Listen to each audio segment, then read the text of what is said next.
채널 뉴스입니다. 한국교회 여러 교단의 정기총회가 오는 9월 개최될 예정입니다. 교단을 이끌어갈 임원을 선출하고 주요 정책과 사역 방향을 결정하는 중요한 자리인데요. 올해 각 교단 총회에서 다뤄질 주요 이슈와 쟁점을 짚어봤습니다. 곽영신 기자의 보도입니다. 매년 9월은 한국교회 여러 교단들의 정기총회가 일제히 열리는 달입니다. 올해도 9월 9일 개최하는 대한예수교 장로회 통합총회를 시작으로 합동, 고신, 백석, 기장총회 등 주요 장로교단과 기독교 한국침례회의 총회가 9월로 예정돼 있습니다. 기독교 대한감리회는 오는 10월 입법의회를 개최합니다. 각 교단 총회의 주요 주제들을 살펴보면 오늘날 한국교회의 관심사와 당면 과제를 살펴볼 수 있습니다. 올해 총회의 주요 이슈로는 교회 세습 방지법 제정 여부가 단연 눈에 띕니다. 지난해 감리교회가 처음 제정한 바 있는 세습 방지법은 올해는 예장 통합, 고신 총회와 기장 총회에서 본격적으로 다뤄질 예정입니다. 예장 통합 총회의 경우 전체 65개 노회 중 17개 노회에서 세습 방지법 헌의안이 올라올 정도로 관심이 높아 통과 여부가 주목되고 있습니다.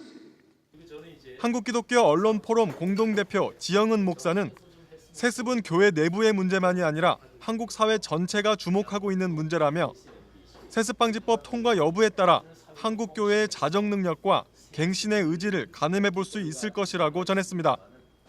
이른바 세습의 문제는 교계 내부의 문제만은 아닙니다. 이미 우리 한국 사회 전체 이슈가 됐고 한국교회가 이 문제를 어떻게 해결하느냐, 이거는 이번 9월 장로교단들 총회에서 한국교회의 자정 능력이라고 그럴까? 한국교회의 스스로 가지는 갱신의 리더십에서 초점이 되지 않나. 올해 총회에서는 각 교단이 지도자를 선출하고 운영하는 방법에도 변화를 줄 것으로 보입니다. 예장 합동총회는 13년 만에 목사 부총회장 선거를 직선제로 치릅니다. 지난 2001년부터 제비뽑기로 부총회장을 선출해오다 리더십 약화 등 여러 문제점들로 인해 지난해 제비뽑기와 직선제를 혼합한 방식으로 전환한 바 있습니다. 올해는 2명의 부총회장 후보가 출마함에 따라 곧바로 직선제로 선거를 치를 예정입니다. 예장 통합총회는 부총회장 선거에서 총대 1,500여 명이 투표하던 것을 전체 노회원 2만 2천 명이 직접 투표에 참여하는 방식으로 바꾸는 방안을 다룰 예정입니다. 최근 감독회장을 선출한 감리교회도 감독회장의 임기를 4년에서 2년으로 바꾸는 방안을 논의합니다.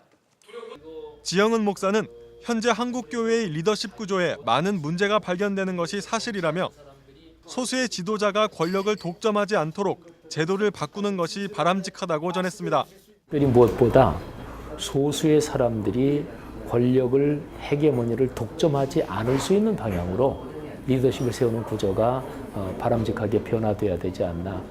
이 밖에도 예장 통합총회는 목회자 윤리 지침 제정안, 미자립교회 목회자 이중직 허용 등의 내용을 주된 안건으로 다룹니다. 또 예장 합동총회는 한국기독교 총연합회 탈퇴 문제와 총회 사태 진상규명위원회 보고서 수용 여부 등을 두고 논의가 이루어질 예정입니다. 예장 백석총회는 예장 개혁총회와 통합을 결정한 후 첫 통합총회를 열고 교단 안정화 방안을 모색합니다. 침례교회는 총회에서 여의도 총회관 건축과 관련한 부채 문제를 중점적으로 다룰 것으로 보입니다. C채널 뉴스 곽영신입니다.